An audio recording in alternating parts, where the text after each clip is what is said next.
package, and that's why the support package doesn't reset upon death, because it's so the guy who isn't good at getting a lot of kills, who's probably dying a lot, giving that kill death ratio who's getting killed by a helicopter over and over again. Exactly. You're giving him the tools to unlock very early on a SAM site, so he can fight against that air support. He can take it out so that he can start contributing to the game in a way that he's good at.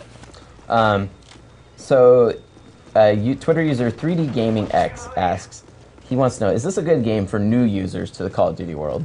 Definitely. I think it is probably the best game for new users because it has things like Spec Ops Survival Mode that allow you, if you've never played multiplayer in Call of Duty before, it allows you to be exposed to all the staples of because Spec Ops not only lets you learn the maps, let you learn the weapons, but it also introduces you to very basic things that all of us know of, like, oh, I need to pay attention to the mini-map. Red dots are an important thing to, look out for. Those very core mechanics that, if you're brand new to the franchise, you just don't know, you just don't get. Well, and I don't know how much you can speak to it, but Spec Ops is that's its goal, right? I mean, if you play single player, and the thing that you will be encouraged to play is Spec Ops, right?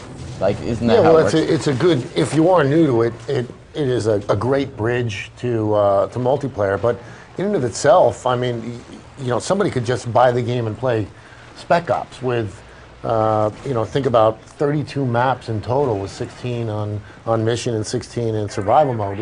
It's a game in itself. But he's also talking about just getting into the game for the first time. Modern Warfare is one of those games that you can pick up and play, and it's got. We lead you into the game. We're not going to just kind of drop you off. It's very, very intuitive controls and smooth. And I think that anybody for the first time are going to pick it up and play. They'll understand the controls, and the story is going to be something that they'll be able to follow along with.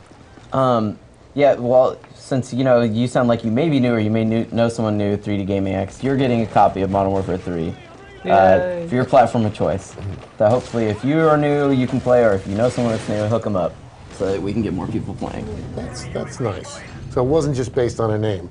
It wasn't that time, yeah. I do try and pick them quality of the content they're on. Left behind you. So once again, we're watching multiplayer here. I think we're just watching Team Deathmatch right now. Yeah. Not that should be just Team Deathmatch. No. But it's not one of the new maps. It's probably the single most popular mode. Right now we have two machine pistols running akimbo. Didn't work out so well. And that was super effective for you, Mike. Well done. Yeah, it seems like you guys have added actually quite a few more machine pistols in this one. On top of pistols, now there are several machine pistols. Yeah, they're not great for going head to head with an assault guy, like a primary assault guy, but I mean they're great for speed. Like if you're playing capture the flag and you're just trying to get in there quick, unnoticed, get that flag and just engage people who are up close and just in your way, then they're great for that. Right now he has that dual scope attachment on, so he has the two sights. If you guys have any multiplayer-specific questions, remember you can send them to us at twitter.com/IGN with the hashtag ModernWarfare3, which you see on the bottom of the screen right now. You can also follow us on Facebook at facebook.com/IGN, where you can enter to win our Call of Duty Modern Warfare 3 special, limited edition 360. So here we are watching way more multiplayer. He's not doing so hot. But I noticed that with machine pistols, it seems like there's a trade-off. They may shoot automatic, but they have almost all of them seem to have a little bit of setup time when you pull them out. They're not quite as fast as slinging out a pistol. No. Yeah, they have setup time. Their accuracy is pretty shit. Kind of like Mike's playing right now. No, you know what? I'm not interested in excuses. I'm more interested in good gameplay. So you can do it, play. I don't blame him. I thought it was Josh right for a while. Right now, he's facing off against some of the better Call of Duty players, not only in the office, but also, you guys have your community manager from Sledgehammer there, who's tearing it up, I'm sure, as well. I mean, that's the thing is we've had to dial him down a bit. We tied back one of his hands. This is an all-new game, but I mean, people that were good at Modern Warfare 2 are going to be jumping in and be able to use that same skill set to quite a large degree. Yeah, but the big thing is, like, now you're going up against different styles of play that we never had before. Because of this different strike packages. Exactly. Adapting, yeah. And I think that's where you see, like you said, a lot of adapting going on. Well, it's good. I mean, no one, it's like you said, I think there's a lot of people that start to wonder, like, what, this is the third Modern Warfare, why do I, what makes this different from Modern Warfare 2? What makes this different from Modern Warfare 1? Yeah. You know, and so it's things like strike packages and stuff, which maybe to someone who only casually knows the franchise may seem like not that big of a deal, but when you tell someone that plays a lot of Call of Duty that, they're like, oh my god. Well, yeah, the weapon proficiencies, and just you got to think of just adding a whole new survival mode. Get out of there. I mean, there's a lot of new stuff in this. Oh man.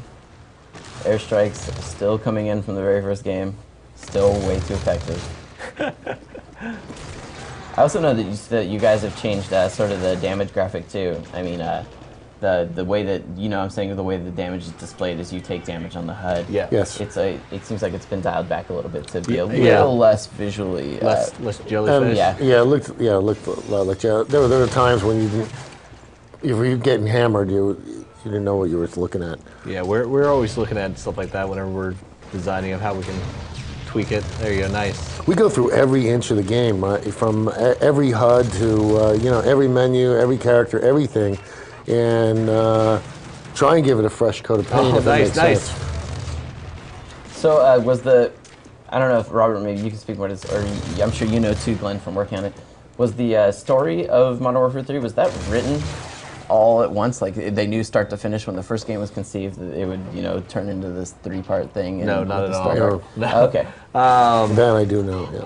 Yeah, Because no. we sat down and we wrote this story together.